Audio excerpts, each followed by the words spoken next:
એમ મૂકી દીધું। આ અંગ્રેજ વાયસરો જોતો રહ્યો કે આ આવડી મોટી ઉંમર 65 વર્ષની, આ 3 માળના દાદડા ચડ્યા અને 5 મણ લઈને છતાંય આને નાનો એવો શ્વાસય ચડ્યો નથી, પરસેવો વેળો નથી।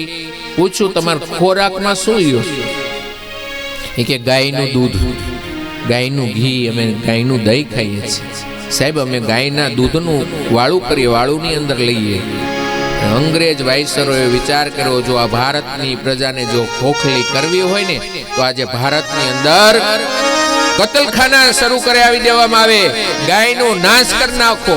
ગાયના દૂધથી જ આ ભારતની પ્રજા એ બળવાન શક્તિશાળી છે, મારે ખોખલી કરવી છે। તો જ્યારે અંગ્રેજનું શાસન હતું ત્યારથી ગાયના કતલખાના ચાલુ થઈ ગયા, હજી છે।